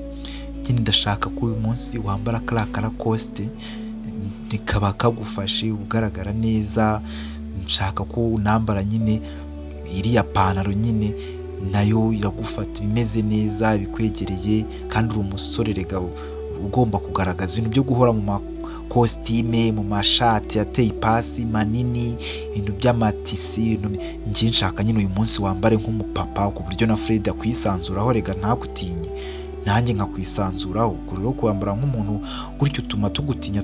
Ngiye niyo mpamvu ubona ibibazo byanjye byinshi nsigaye nanishisha kubikubwira. Oya, ariko ntukanyishishe, nakubwiye ko ngomba kukubera papa wawe, Catherine akakubera mama wawe ndetse n'umuvandimwe wawe, hano ukahibonamo nko mu rugo. nyine se niba ibintu mba muri kukubwira utaba uri kubyumva ubwo ngubwo nakuyumvamo nte ngo nkubwire ubuzima bwanjye n'ibyo ndi gucamo kandi n'ibyo ndi kukubwira ngo nkwisanishe utabyemera si imyenda umbwiye se kwambara yigo nyine yambare nyine none se njyana yambara nyine nta kibazo genda tunese nayitoranya itore nta kibazo ubwo wajya mu myenda muri garderobe agatoranyamo turakositi twiza agatoranyamo k'umweru agafata ni jeans y'umukara agafata n'inkweto zisanzwe zo hasi nyine nziza zikeye maze akabitegura akagenda akabirambura nyine maze akamubwira ati ibingibi ndabitwaye ngiye kubyitaho nibyo uri bwambara uyu munsi sawa nta kibazo ukarabitwara akagenda akajya gutera nyine ipasi ya Lacoste kagapira nyine ka Lacoste agatwara ndetse n'ipantaro akayirambura nyine ubwo hashize nyine iminota 30 aragaruka agakomanga ati ninde Claudine twoya ni Keti narinzanye imyenda Keti injira nta kibazo imyenda wayiteguye nayiteguye imeze neza nta kibazo kabisa ugasanga nyine ari kuri machine aba yambaye nyine isengeri yo mu rugo yambaye ni training ari kuri machine nyine muri office yari mu cyumba cye nyine mvuga ni Ivan ubwo Keti nyine yita yicara ku buriri urumva bacyambaye ka kajipo no Ivan akamubwira ati none se ntibirangiye ubwo nyine ndayambara nta kibazo Keti kandi urakoze rwose uri umwana mwiza babona ukuntu wita kuri Fred umuntu nanjye unyitaho rimwe na rimwe ibiryo uteka bisigaye biryohera biryo wafashije Claudine asigaye muteka ibiryo biryoshye ubanza waramenye ibintu nkunda so ndayambara rwose kandi mashako wumva ko utuje hano mu rugo umwana wo mu rugo rwose nyine se yo kuyambara hari ikibazo nyine ndayambara nta kibazo sawa nyine ubwo yicaye ku buriri ubwo se ubwo ntitugiye kugenda turagenda ahubwo genda witegure nanjye nitegure turete duhura muri salo wese ubwo wabona reka iyi nateguye itari ikubereye hasi nyine reka mbesohotse uyigere ndebe niba nta kibazo nta kibazo se ubwo ni ngombwa nta kibazo iragira ambera nesi yanjye ariko ubwo waretse tukazi kugenda usa neza wowe wibabara Keti wibabara rwose ntabwo njye nabimenyereye ibintu byo guhindura nyine bikore none se wabikoze niba ushaka umuntu yishima basi nta kibazo ntubabare ku bintu bikwa kurakaza tumaze kuba mukuru ntabwo akaba ukirakazwa n'utuntu n'utwo tw'amafuti rwose humura nta kibazo kanyihindure nyine iheze nyine nyihindure ubwo wari icyo bitwaye ubundi uyambaye marite nono Keti ariko nubwo uzana ibintu nk'ibyo urega uri mukuru ariko uracyari n'umwana kandi uri umwana ndera so ntabwo byagaragara neza ibaze Catherine yinjiye ahangaha agasanga ndi kwindura imyenda nawe wicaye aho ngaho ku buriri nta nubwo rwose ari byiza ko wajya uza hano kenshi ntabwo bigaragara neza mu maso ya madamu ntubizi se mama Fred ko ibyo natabikunda yego nyine sinshatse kuvuga ko utakabaye wisanzura hano mu rugo ntabwo aricyo nshatse kuvuga ariko nyine urabizi ibintu nawe Catherine adakunda ntabwo mbashaka nyine ujye ugerageza n'icyo nawe uri umuntu mukuru wumvise nta kibazo kamensohotse ariko simva hano ku muryango ndahita ngumaho ndagaruka uhinduye ndi hano ku muryango nta kibazo ubwo nyine Keti ahagarara ku muryango Ivan manager agahindura imyenda Keti agakomanga ati byarangiye uretse nkirimo inkweto nazo hashira iminota 5 akongera agakomanga ati ubwo ntibiranagira waretse tinjira byarangiye noneho akinjira akamureba ati wow itamuhobera tipe ukuntu umeze amatuza urabona ko ubaye bogari ati bya bindi by'amashati uba wirirwa wambaye man akamuhobera ati rwose urakoze rwose kuba wantegura imyenda myiza naye ndi kwireba muri miroir nkabona nahindutse nabaye umujene nari mbiherutse kera ubu ni wowe uyu nuko wakabaye umeze tuyo ni impamvu Catherine abataha amajoro nuko nyine utaba umukurura wagiye uba umuntu nk'uko simushyize ku myako timpemba rero nguhembe kise ntitugiye gusohoka se ariko ubwo ngubwo nk'umuntu mukuru urumva kumpemba gusohoka ari byo bintu bikomeye cyane rega mba nshaka kukuganiriza nkubwira ibibazo ndi gucamo n'ukuri papa Fred guca mu bibazo bigoye cyane byanjye na Brian yara mbese nshaka ibintu tuza kuganira ibintu byinshi cyane ariko mbere yuko tunaganira tunava twishimye mpemba nyine se nguhembe iki tuzabura akantu mpemba koko ntabwo wananterura cyangwa ngo nambwire ngiye nkwibwirira icyo mpemba kuguterura koko seketi kuri kurengera koko kuguterura koko urumva ibyo bintu byapera kuguterura hano mu cyumba cya Catherine ngo uterure koko urumva ibyo bintu bishoboka ntabwo bishoboka rwose se ahubwo sohoka agenda tino se habaye iki tisohoka nyine ugende witegure nta kibaye genda witegure okay ariko nizere ko nyine utababaye tuba nta babaye nta kibazo okay sawa bwarasohoka akagenda ngiye kwitegura minota 5 ndaba ndi muri salo nyine duhite mfata Fred nze tugende nta kibazo rwose ubwo aragenda kitegura kambara rwose ikanzu iri sexy akambara ikanzu imwegereye ku buryo nyine umubiri we wishushanyije neza akambara nyine agakanzu nyine karabagirana kagufi ku buryo nyine gashotorana ugahamagara Fred agahamagara na se wa Fred manager nyine avuga ati wasoje twasoje turakubuze ahubwo ahita asohoka rero yambaye kwa kundi wow ukuntu berewe nyine barasohoka bakagenda bagezeyo rero manager baza Kititi ese ni iki kibazo ufite gishobora gutuma uhangayika muri iyi minsi amubwira ukuntu Brian yamwanze amubwira ati nukuri Brian yaranyanze nta muntu ukinyitaho nta muntu unyitayeho nta muntu ufite mbwira ikibazo nta muntu ufite nshobora kwiyegereza ngo ambwire ubwo na Daria nta kinyitaho nta muntu n'umwe rwose mfite hafi yanjye kandi nkeneye umuntu mba hafi rwose ngiye kuzasara mama ndamwibuka buri gihe simbona umuntu tuba twajyana kwirimbi ngo mwibuke nyine ndahangayika kiriya cyumba mbamo ndarandira bukarinda bucya nta n'umuntu ndirira nta muntu abwira manager yivana ukuntu nyine ubuzima bumubihiye ku rwego rwo hejuru ku manager nk'umugabo nyine aba ari umugabo w'umutesi arababara cyane avuga ati yo tihumura noneho Keti ngiye kukuba hafi muri iyi minsi ntabwo nshaka kuca mu bihe nk'ibyo Catherine yavuyemo kandi nagerageje nawe kumuba hafi byarakunze humura rwose mashaka kubabara ngiye kukuba hafi rwose uko nshoboye ti rwose urakoze basi reka nguhobere n'ukuntu binyemereye kumubera gusa ati nta kibazo ngaho ngwino mwana ahita amuhobera bakamutindaho tukunguko rwose ugakimuryamye nyine mu bituza tukunguko rwose nkumbuye kuba nabona umuntu mbandi nyine tumeze dutya ndabikumbuye ndabibura ntabwo rwose birambangamira nawe ntabwo ushaka no kumvugisha ariko nakuvugishije kandi nakubwiye ko ngiye guhindura nkajya nza nkakuganiriza tugakina game nyine sinshaka kuzongera kwigunga kuko nshaka rwose kubamara icyuho cya mama wawe nanjye naramukundaga cyane urabizi tiya ndabizi nyine ariko niyo mpamvu nyine mba nshaka nyine kuba gutya tiriga ntacyo bitwaye tiriga uri umugabo wa Catherine ariko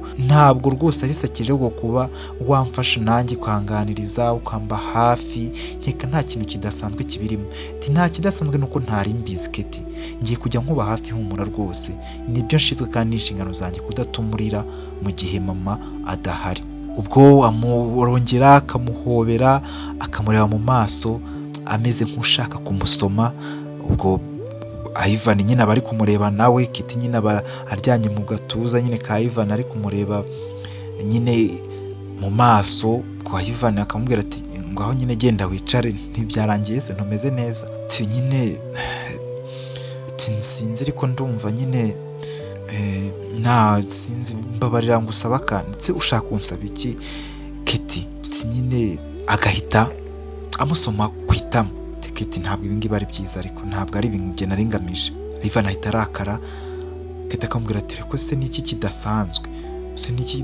nkoze ariko mana kuko umuntu azabona umuntu umwitaho basubasha kumwumva ryari umuntu azabona kuko umuntu ubasha kumva yuko ashobora kubabara ko umuntu nawe ari umuntu kuko ntaho guhungira mfite musaza wanjye ntahari mukuru wanjye hora ari busy ntashobora kuza ngo tuganire Brian yaranyanze Daria yaranyanze kwishura abantu bose ubu kuko nawe mfite ntago ushobora kunyumva ubu se niki kidasanzwe nkoze abivuga ari kurira nyine ati okay ati nta kibazo Keti wirira rwose utaza kubwira Catherine ko nta kintu nyine nkumariye rwose mbabarira uhirira ntabwo nshaka kurira ntabwo bisanzwe tunose n'iki nkoze kidasanzwe kuko kugusoma kwitama hari ubwo nsomye ku munwa wawe toke nta kibazo Keti, gusa ntabwo nakekaga ko ibintu wabikora, niyo mpamvu nyine njye birantunguye, ntabwo nagukekeraga ko wakora ibintu nk'ibirega. Erega umenye ko ndi umugabo wa Catherine kandi umuntu watubona yabyitiranya, urumva rero ntabwo ari byiza. Si sawa nyine ubwo ngubwo umbonye imboga mu menyo, toya nta mboga nkubonye mu menyo, aho kwisanzura gutya nyine byatuma bigaragara nabi, sibyo? Ubwo nyine ndi mubi, ntabwo nkubereye, ntabwo uri mubi Keti, uri mwiza, ahubwo ndaza kuhamagara Brian turebe ko twakemura ikibazo. Ntabwo Brian mushaka mu buzima bwanjye, mbabarira, Brian yaransuzuguye, ntabwo anyitaho, nahora ari busy, mbabarira, ahubwo niba ari ibyo tunataye. Ugahita ahaguruka yikubita akajya mu modoka nyine, ubwo bagahita banataha gutyo, agataha atari kuvuga. Ubwo Ivan ataha ari kumubwira ati rwose Keti mbabarira wirakara, mukuru wawe ataza kukubaza ibintu byakurakaje ukavuga ko ari njyewe, kandi njye nta kibazo rwose mfitanye nawe, ndabubaha mwembi, nawe ndakubaha, ako biriya bintu rwose ntabwo mbimenyereye, ni ibintu nkorana na Catherine gusa, ntabwo ari wowe. Tiriga nanjye sintwaye, ese ngiye mwaye hehe koko? Kuko mana ubona mwaye hehe njyewe? Ntabwo mwaye, ariko nyine ntabwo uri umugore wanjye, ntabwo byumva se base. Ubwo baragenda nyine iminsi ikicuma, ubwo Keti akomeza gutegura neza, agategurira Ivan akamwitaho. Umunsi umwe bari ku meza, Ivan abarwaye, Keti nyine akaza aba yamuteguriye icyayi kirimo za tangawizi, yamutegura utuntu twinshi cyane. Uwo Catherine yabaga yagiye mu kazi, ntabwo yabazi ibiri kuba, hari hashize iminsi Keti afitanye umubano nyine na Ivan, ariko Ivan wabitwara mu buryo bwo kutababaza Keti. Ubwo nyine Ivan yari arwaye ari muri salo, bari kumwe na Keti yicaye nyine mu ntebe, bombi bicaye. Noneho urumva Fred yabaga yagiye ku ishuri, Claudine nawe ari gutegura ibintu mu gikoni n'indi mirimo yo gufura n'ibiki byose, urumva yabaga ahuze cyane. Ubwo ngubwo abari ku meza nyine bari kuganira, bari kureba televiziyo. Ubwo Keti nyine akegera ahantu Ivan aba yicaye, akamuryama mu gituza. Ubwo Ivan aramubwira ati ariko se ubu Keti waretse tukareka gukabya, ariko se wakitonze tungubu kuko niki ntakuritayeho, sinakwitayeho muri iki gihe urwaye cyose, hari icyo ntakoze koko? Ntacyo utakoze nyine ndabyumva, ariko se wadusanga tumeze dutya wowe, ntabwo se ubaye iki?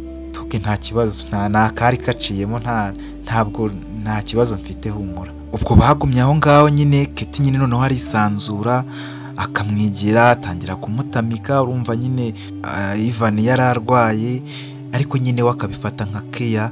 Noneho Keti bigezeho aramubwira ati ngo tungurira akantu, nta kibazo, ngaho humiriza. Arahumiriza, aramwegera, amusoma ku itama, amusomye ku itama, ati ariko se kuki ibi bintu bikunda? Tiriga ntacyo bitwaye niko. Ubwo yamwitayeho, akomeza kumwegera, akomeza kuba Ivan hafi. Umugore we yataha agashimira Keti, akamubwira ati rwose umugabo wanjye abagushimira, wakoze ibintu rwose ubikora neza rwose, kandi Keti jya wumva ko nanjye mpari, ntuzumve ko rwose nagutereranye, aba ari akazi kandi urabona akazi kadufasha kubaho. Nari ndashaka gutera imbere, nshaka nyine kugura imodoka, nshaka ko rwose nawe uzasoza ufite ikintu ukora, nshaka kugutegurira ejo hazaza heza, nshaka ko uzasoza hari shop yawe nawe maze gutegura, ku buryo ugitajya gutegura ibintu byo gukora nyine nawe ugacuruza imyenda, n'ibintu bigira amafaranga Keti. Rero ntuzabona mpuze cyane, ntabwo nshaka kuzasiragira ushaka akazi, nshaka kuzaza akazi naragateguye, kandi sinshaka ko bizava nyine kuri papa Fred cyane, nshaka nanjye uruhare rwanjye ruzagaragare. Niyo mpamvu rero ndi gukora ngukorera, sinifuza kuzigera ubabara muri ubu buzima, kuko mama niwe yansigiye rwose, muvandimwe urabizi ndagukunda.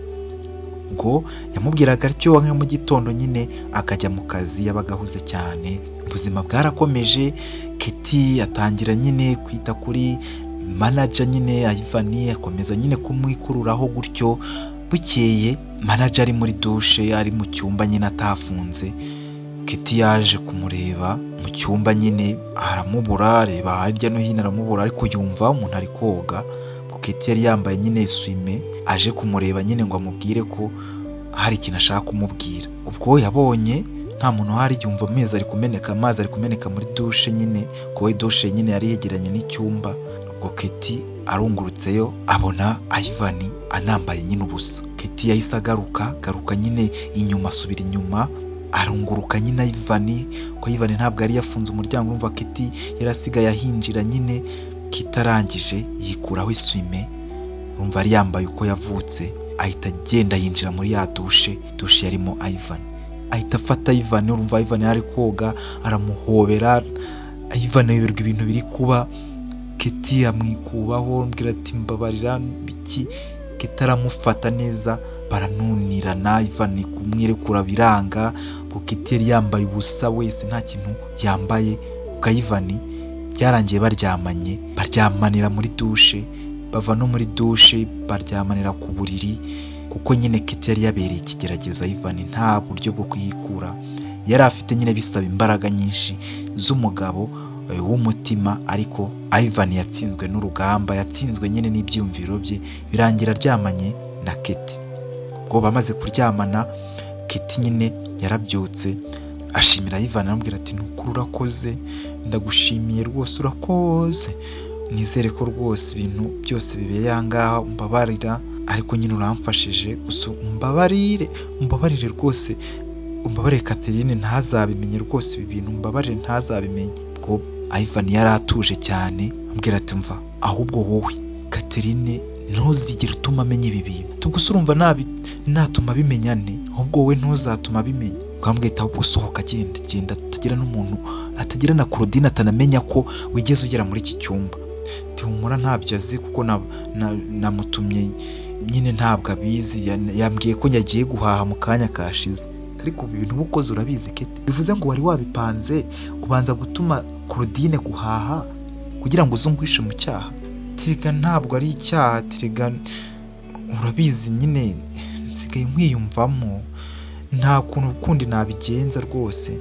Niba ngibi dukoze rwose ntabwo narinzi ko twagera, ariko nyine nsigaye numva nakwitaho, mbona nyine mukuru wanjye atari kukwita, nyine mbabarire tu. Ugahita nasohoka nyine akagenda. Ivan asigara yibaza mu gitanda, umutima we atubuse, koko ibi bintu nkoze koko nkoreye umugore wanjye ni ibiki koko, ibi bintu koko uyu mwana ndabana nawe nti muri uru rugo, ibi ngibi ndabigenza nte noneho koko mana yanjye. Ubwo Keti akomeza nyine kwiga bisanzwe, ari nako nyine atangira kujya yereka nyine ibimenyetso. Ivan nyine urumva bari bararyamanye rimwe, ariko nyine kubera ukuntu yari yagiriye ibihe byiza nyine mu buriri bwa mukuru we Catherine, ntabwo Keti yacitse ku iyo ngeso, yakomeje kugira irari rikomeye umugabo wa mukuru we ari we Ivan manager. Ubuzima bwarakomeje, noneho umunsi umwe bari ku meza ari nyine Ivan ndetse na Catherine. Ubwo Keti yari yagiye ku ishuri nyine, Ivan abwira Catherine ati se nta kuntu twashakira Keti ahantu ho kuba, ko mbona ahangaha hasigaye ataba yishimye, hari ukuntu twamushakira ahantu ho kuba, ko buriya ari ikintu byamufasha. Ati ngo ushaka kuntandukanya na murumuna wanjye kandi? Ariko rwose Papa Fred, ibi bintu rwose wadukanye. Murumuna wanjye urabona ko afite ikibazo kiri seriye, ntabwo yishima, yabuze umuntu umuganiriza. Aho kumwitaho ngo umuganirize, aho kushaka impamvu twamuba hafi, urashaka ko tumukura ahangaha ajye kuba nka Kevin wabuze. Kevin ukeka urari kwiga neza, tako kuko Papa Fred wajye uba umuntu wo kugira umutima. Turashaka ko Keti tumwangaza, uzi n'ukuntu twamukuye hari ahantu ameze, yarananutse, yarabaye urukwi, none amaze kuba umuntu muzima, amaze gutora kabiri, inyama imaze kumujyaho, amaze kubyibuha, none ngo tumukura ahangaha mu rugo. Naba maze iki? Naba narasigariye hano mu isi nkora iki? Ibyo mama yanshinze kwita ku mwana we asigaranye mutoya ari nawe wanjye, urashaka ko tumukura? Please mbabarira icyo kintu rwose ugikura ahangaha, mbabarira rwose. Niba ushaka ko dukomeza kuvugana ibiganiro biteye imbere, ntabwo ikintu cyo gukura Keti muri uru rugo nagishyigikira n'umunsi n'umwe. Keti iyo mbyutse nkamubona, Keti iyo ntashye nkamubona, Keti iyo nitsamuye nkamuhamagara, Keti iyo turi gusangira ku meza, numva ari mama, numva ari Kevin, ni umuvandimwe wanjye, nta wundi muntu ufite hafi yanjye, nta wundi nkorera, ni Fred ndetse na Keti, ni mwebwe muryango wanjye, nawe nta wundi muntu, na Kevin. None nimukura ahangaha urumva nzaba nsigaranye, ariko twamwitaho atari n'ahangaha. Ariko kuki ubundi ushaka ibyo bintu? Wambabariye koko Keti, hano wagutwaye iki? Hari icyawe, hari ikintu ubuze ahangaha Keti? Birya ni ibiryo byakakubangamiye koko Keti tubangamiye he? Please ndekera umwana, ndekera murumuna wanjye, ndabizi ko twitangira, ndabizi ko ibintu byose utatwifuriza ikintu kibi, ndabizi ko nawe utigeze wifuza ko Keti azababara nyuma y'urupfu rwa mama, rero mbabarira. Ntabwo amezi 10 amaze ahangaha ariyo atangiye kugorana ku buryo byakabaye ibintu bigoye cyane kuba ari ahangaha. Rero mbabarira rwose ibyo bintu Papa Frey ntabwo mbishaka, mbabarira rwose, ahubwo mbwira ikindi kintu. Ahubwo amakuru ya Bosco ameze neza, ari gukora nyine, ngo nyine Ivan yabonye umugore we nyine atari gushyigikira iby'uko Keti bamukuraho, kandi abona ko asigaye aryamana nawe kuko ubuzima ibintu biba byaramaze kurenga, asigaye aryamana na Keti.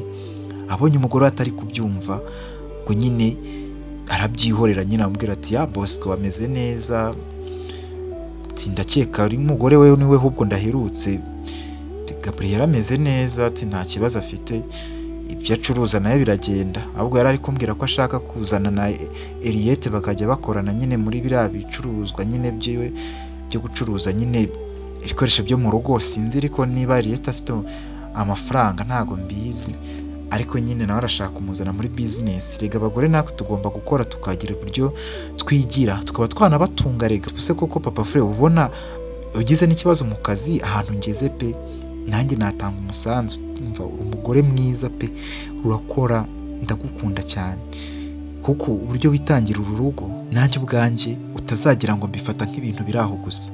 Ndakubaha Catherine, uburyo ukora cyane, ariko jya ugabanya unaze mu rugo, unahamara umwanya tuganire, tukoya. Ntabwo nyine ujye unyihanganira kuko ndi gushaka, hari intego mfite muri uyu mwaka, kandi iyo ntego ntayigezeho nababara cyane.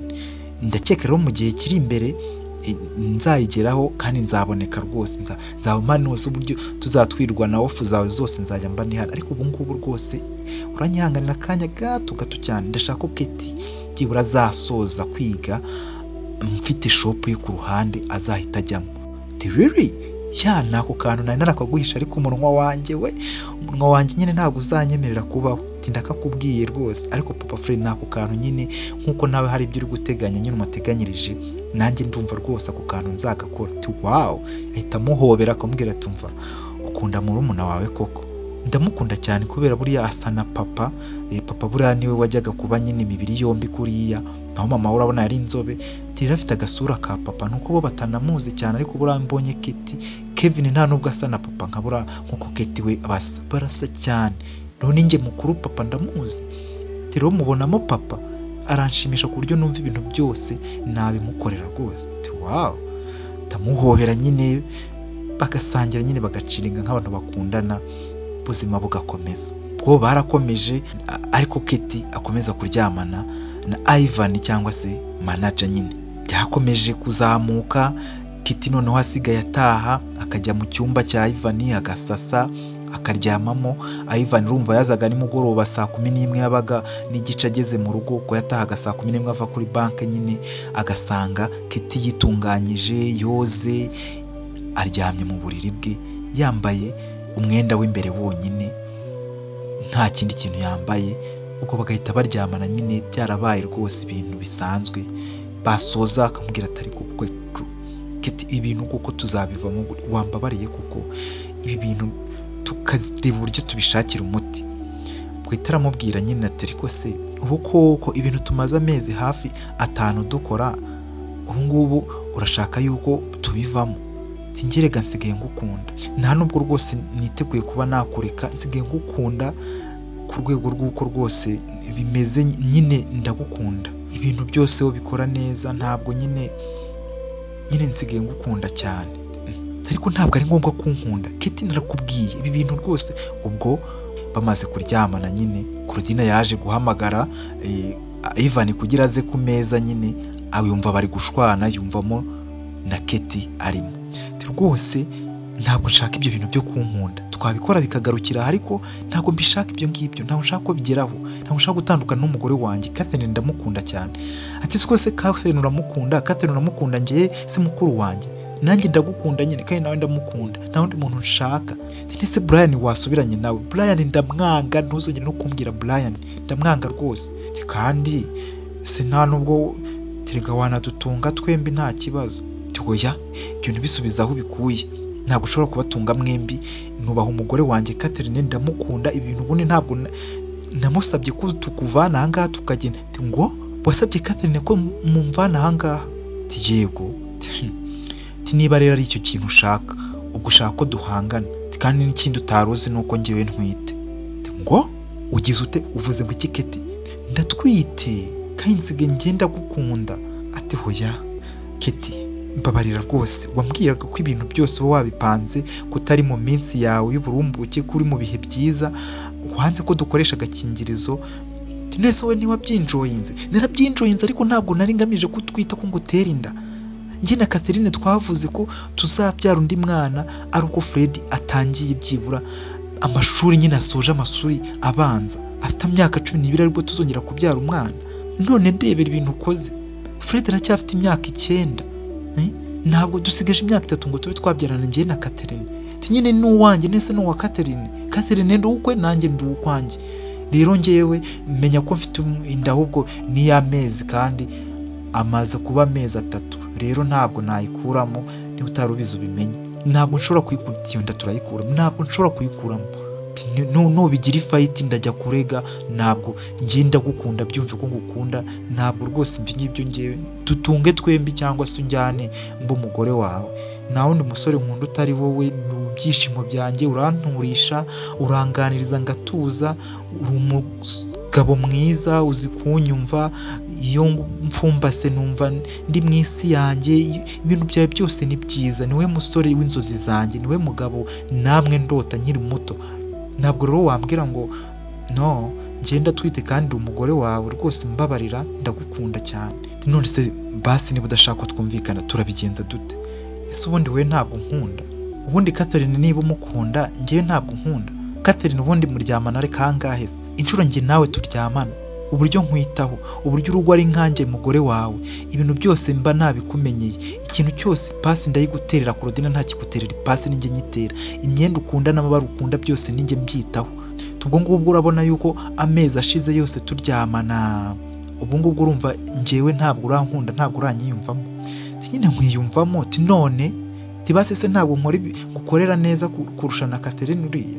Ariko ndabigushimira, ariko ndashaka ko nyine Catherine atabimenya, ntabwo uri kumva ikintu ntashaka. Please Keti, ntabwo nshaka ko ibintu bijya hanze byanjye nawe. Urabona afite ndi manager wa bank, mba ngomba kuba inyangamugayo, guhera mu rugo rwanjye, guhera mu byo nkora byose mba ngomba kuba inyangamugayo.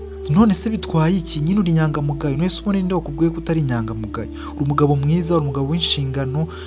Rero nkeka yuko nta kibazo kidasanzwe. Ubwo bananiwe kumvikana, Keti nyine arasohoka, ariko muhamagara Ivan aramuhamagara ati Keti please, arangara igendera. Ubuzima bwarakomeje, Keti yanga gukuramo inda. Hashize amezi 4 n'ubundi baryamana, ariko Ivan abyanga, ariko n'ubundi nawe yarasigaye akunda nyine Keti kurusha umugore we. Kandi umugore yaramubwiye ko nyine afite gahunda yuko mu minsi iri imbere Keti narangiza kwiga azagira nyine azabyitaho, akamuha shop ye nawe.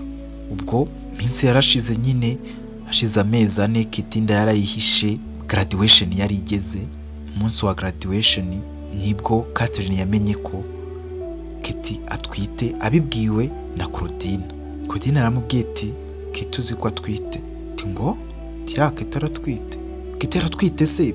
Mbabara winsebereza murumuna wanjye, ariko abakozi bo mu rugo mwarasaze, urashaka kunsebereza murumuna wanjye rero kugira ngo umusimbure se, usimbure ubwiza bwafite se, ube wamugwa no mu ntege. Keti ni mwiza, azabaho neza, azagira urugo rwiza, azabona umugabo mwiza, azagira ejo hazaza heza, n'icyongereho azaba umukire, ntabwo azaba umuhombyi nkawe ushaka umusebya. Mwagiye mugira ibyo muvuga n'ibyo mureka. Keti atwite inda yandese, Brian uzi ko banganye, ninde musore se akundanye nawe? Claudine aramubwira ati nyamara Keti aratwite. Amubwira ati mva imbere se nyine, ukaturira ibintu bibi ku mukobwa wanjye, niwe mama yasize, ntabwo ari uko twebwe duteye iwacu. Niba ariko iwanyu muteye muri indushyi, ntabwo ari uko twebwe duteye. Kanicecekere, ngenda ushyuhiriza amazi, ahubwo nshaka koga tukajya mu birori, nawe ngo Keti aratwite. Ubwo birori biraba nyine, abantu bose bakabitaha, maze nimugoroba mu kwakira amakado Keti nyine yakira amakada atandukanye y'inshuti ze.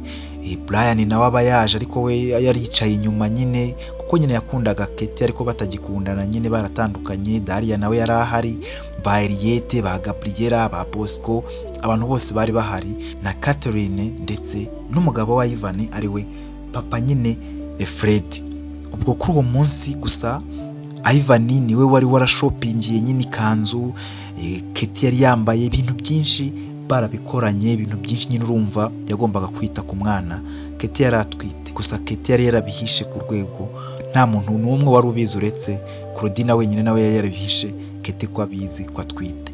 Catherine rero bishimye, Katie urumva yari yambaye ikanzu nini, ibintu nyine bihenze cyane. Manager Ivan yari yamukuriye hanze. Mu birori rero bya nyuma bari kuganira nyine, Katie nibwo yafashe ijambo ashimira abantu bose, ashimira abantu bamuhaye impano, ariko nyuma na nyuma ashimira mukuru we. Abwira ati Catherine yambaye hafi, Catherine ni umuvandimwe wanjye, ati rwose mama ahantu ari hose nishimiye ko abona ko inshingano zawe wazujuje kandi wabashije kumbera umuvandimwe mwiza. Ibintu byose wanyitayeho, wanyeretse urukundo kandi ndabigushimira. Abantu bose bagakoma amashyi nyine, ryari ijambo rikomeye cyane kandi nyine byari bikwiriye. Ndashimira rero undi muntu wa nyuma ari nawe nshimira bwa nyuma, kandi munyihanganire mushimire byimaze binatandukanye nuko nashimiye abandi bantu bose, kuko niyo umuntu udasanzwe ku buzima bwanjye, yambereye umuntu udasanzwe, yambereye byose, reka mbyite ko yambereye byose. Yambereye aho mama atari, yambera aho data atari, yambera aho musaza wanjye Kevin atari, rimwe na rimwe akambera aho na Catherine mukuru wanjye atari. Yambereye boyfriend, yambereye umugabo, yambereye ibintu byose, yambereye mbese intwari yanjye.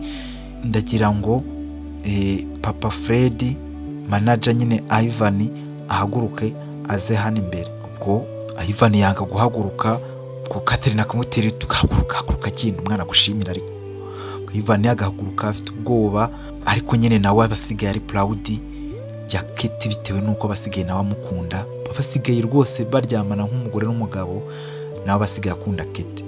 Ubwo amuvuga nyine aragenda agahagarara iruhande rwe akamwegera, ubwo agakomeza ijambo.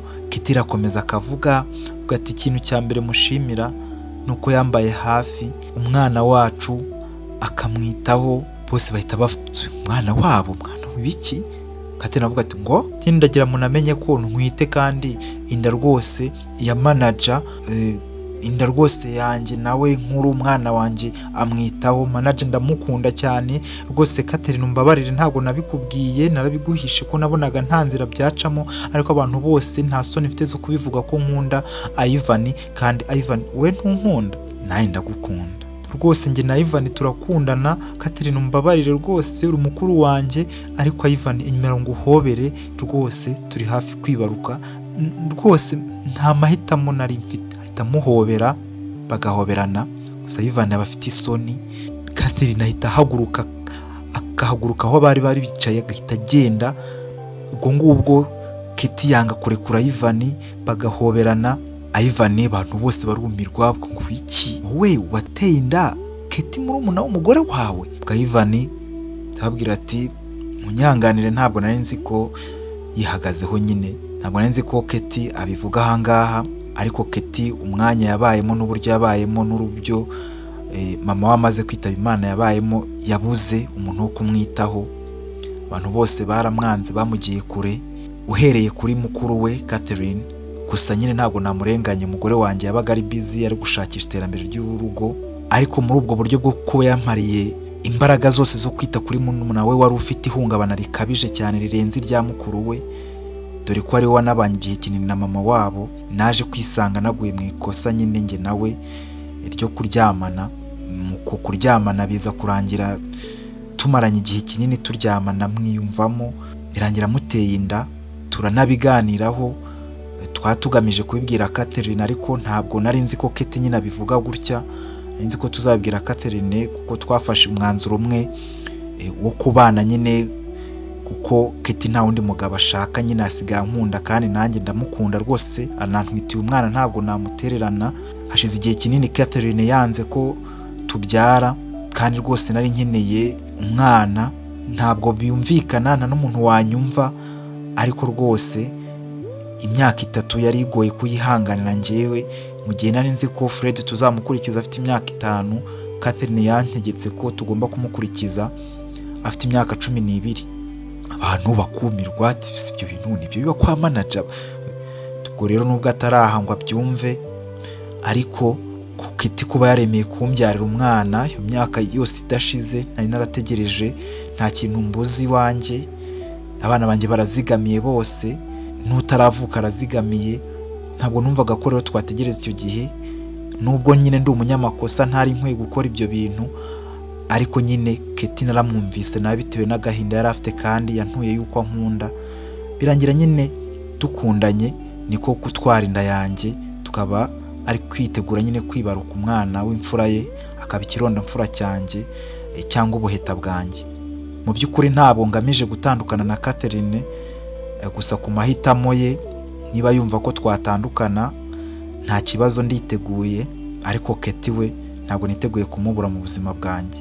Murakoze. Kitty ahita muhobera, abantu bakabona ko babantu burya kuko nta garuriro rihari ko bakundana, byasaze bikarangira nyine batashye bimyiza imoso, abantu bose bakumirwa.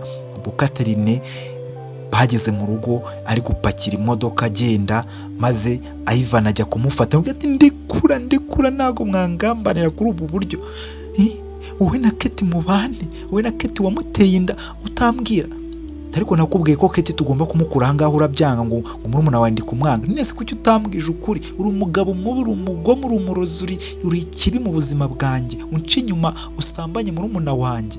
Atari ko ngiye Ivan ndamukunda, manager ndamukunda, wabundi watuje tukabana, ubundi kutanyanga nanjye ngukunda, waretse tukabana ubundi. Mbabarira wakibiwe, waje kuntwarira umugabo, waje kunyangiriza ubwonko bw'umugabo twatubanye neza utaragera ahangaha, ubuzushora ubwo bwiza n'ubushongore n'ikimero n'itoto kugira ngo ntwarire umugabo. Uri umugome nawe, nta cyiza cyawe, nta cyiza nababonyeho murangambani. Ugahita agenda, ahita yatsa imodoka akagenda, nawe asigaye afite imodoka ye. Ubuzima burakomeza, urugo nyine rusigaramo Claudine, ariko Claudine urumva yari yaramaze gucibwa amazi nyine na Catherine, yaba yaramuburiye ariko ntabyumve, maze Kitty ndetse na Ivan cyangwa manager bakomeza kubana nyine, ariko manager agakomeza kwandikira amabaruwa Catherine ngo aze babane, ko atamwanga, maze Catherine arabyanga. Kera kabaye rero Kitty yaje kubyara, abyara umwana w'umukobwa. Manager arishima cyane, umva hari habashize amezi 2 nyine Catherine adahari. Ubwo Catherine byamwanze mu nda, murumuna we yabyaye umwana w'umugabo we, biramwanga mu nda, yanga kuza kureba umwana bitewe nuko yari yarabarakariye. Gusa hashize amezi 4 babana, Kitty yakomeje guhamagara Catherine, akomeza kumweruza udufoto twabo bakiri bato tw'abana, asaba Kevin imbabazi wabaga hanze. Nyine Catherine abona n'ubundi nta kintu ari kirwanira, nta kintu akirengera. Nawe yakundaga Ivan manager. Byarangiye Catherine agarutse mu rugo, ubwo Ivan atunga umugore we nyine wisezerana ari we Catherine, atungana murumuna we Kitty nawe wamukundaga byasaze, abatunga bombi bamufitiye n'umwana nyine. Birangira bityo nuko inkuru yacu yarangiye. Ubu ngubu rero bamaze imyaka 4 babana. Ubu mwana rwose wa Kitty afite imyaka yiwe rwose 4 ndetse n'amezi, ndetse yewe na Catherine urumva ya myaka yaje gushira. Ubu Catherine akaba nawe yarabyaye umwana wa kabiri nyuma nyine y'imyaka 3, afite uruhinja nawe. Ubwo Ivan akaba afite abana 3, abakobwa 2 n'umuhungu 1, ndetse nyine n'abagore 2 kandi bavindimwe babana. Iyo nkuru rero ni inkuru itangaje, ariko nyine irimo nyine amasomo menshi, ariko nahangaha tuyisoreje. Ndagushimiye rero we wankurikiye. Niba hari amasomo ukura mu nkuru zanjye ngenda nguha ziba zarabayeho, ariko nyine nkazikubwira kugira zigire icyo zikwigisha cyangwa amasomo bigusigira kugira ngo nuramuka uhuye n'iyo situation uzabashe kugira uburyo yitwaramo. Kandi bagore mujye mugerageza kuba nyine mu ngo zanyu, namwe bagabo mugerageze kuba inyangamugayo. Burya ntabwo ari byiza ko umugore wawe wamuharika undi muntu uwo ari we wese, ntabwo ari ngombwa. uwo yaba akunda inshuti ye ikintu cya mbere burya ni loyalty cyangwa se kuba inyangamugayo n'indahemuka. Ndabashimiye rero kandi nshimiye wowe wakanze subscribe, nshimiye wowe ukora share, nshimiye wowe utera comment cyangwa se ugashyiraho like. Buriya buri kantu kose ndakagushimira kandi nyamuneka ujye ubikora kandi ndabigushimira cyane. Nahangaha rero nsoreje iyi nkuru abantu barwaye nongeye kubasabira rwose gukira, Imana ibakize ububabare rwose bw'uyu mubiri. Ntabwo byoroha mu gihe umuntu aba ari kubabara. Bantu rero mudafite akazi namwe Imana ikabahe. Nanjye nitwa Tiyunsanze, hano ni kuri Yep Media. Dukomeze tubane, ndabakunda cyane, mukunda Imana n'abantu. Ciao ciao, naho utaha. Kubera ko wakoze subscribe ndagushimiye, kandi nawe ikanzu ubu urakoze cyane. Iki ni ikiganiro The Facts cya Yep Media, nyine nitwa Tiyunsanze. Ciao ciao, nakagaruka.